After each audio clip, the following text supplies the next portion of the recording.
இதை பற்றி கருத்துக்களை கூறுவதற்காக விடுதலை சிறுத்தைகள் கட்சியுடைய பொதுச் செயலாளர் நாடாளுமன்ற உறுப்பினர் டாக்டர் ரவிக்குமார் நம்மோடு இணைந்திருக்கிறார். முனைவர் ரவிக்குமார், இந்த தீர்ப்பு பற்றி உங்களுடைய முதற்கட்ட பார்வை. இந்த தீர்ப்பு அரசு சட்டத்துக்கு கிடைத்த வெற்றி. இந்த தீர்ப்பை வழங்கிய நீதிபதி பத்ரிவாலா அவர்கள், புரட்சி அம்பேத்கர் அவர்கள் அரசமைப்பு சட்டத்தை பற்றி கருத்தை இங்கே மீண்டும் சொல்லி தனது தீர்ப்பிலே அதை வலியுறுத்தி இருக்கிறார். ஆளுநர் அவர்கள் இனிமேலும் இந்த பதவியில் நீடிப்பது நியாயமாக இருக்காது.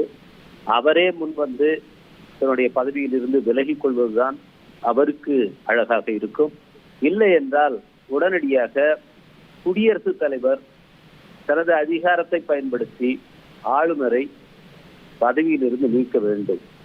ஏனென்றால் அவர் செய்திருக்கிற குற்றம் இன்றைக்கு உச்ச நீதிமன்றத்தால் உறுதிப்படுத்தப்பட்டிருக்கிறது. அவர் செய்த நடவடிக்கை என்பது சட்டவிரோதமானது என்று உச்ச நீதிமன்றம் அறிவித்திருக்கிறது. எனவே அவர் ஏற்படுத்தி இருக்கிற இந்த குழப்பம் என்பது அரசமைப்பு சட்டத்தையே கேள்விக்குள்ளாக்குகிற ஒன்றாக இருக்கின்ற காரணத்தால் அவர் இனிமேல் ஒரு நொடி கூட அந்த பதவியில் நீடிப்பது சரியாக இருக்காது. அது சட்டத்துக்கு உகந்ததாக இருக்காது. இரண்டாவதாக அந்த கோரிக்கையை திராவிட முன்னேற்ற கழகம் கூட திரு ஆர்.எஸ். பாரதி வச்சதை கேட்டோம். அது கோரிக்கையா இருக்கலாம், தார்மீக ரீதியா நீங்க வலியுறுத்தலாம். பட் அது நடக்கும், அது செய்வார்னு நினைக்கிறீங்களா? அரசமைப்பு சட்டத்தின் மேல ஆளுநருக்கு எந்த மதிப்பும் கிடையாது. இன்னும் சொல்ல போனால் அவருக்கு அரசமைப்பு சட்டம் தெரியுமா என்பதே இன்றைக்கு கேள்விக்குறியாக இருக்கிறது. எனவே அவர் தானாக முன் வந்து பதவி விலகுவார் என்று எதிர்பார்க்க முடியாது. அந்த அளவுக்கு அவர் ஒரு அரசியல் நாகரிகம் கொண்டவராகவும் இருந்ததில்லை. ஆனால் குடியரசுத் தலைவர் உச்ச நீதிமன்றத்துடைய இந்த உத்தரவை மதிப்பார் என்று நான் நம்புகிறேன். அந்த விதத்திலே குடியரசுத் தலைவர் நடவடிக்கை எடுக்க வேண்டும் என்று நாங்கள் வலியுறுத்துகிறோம்.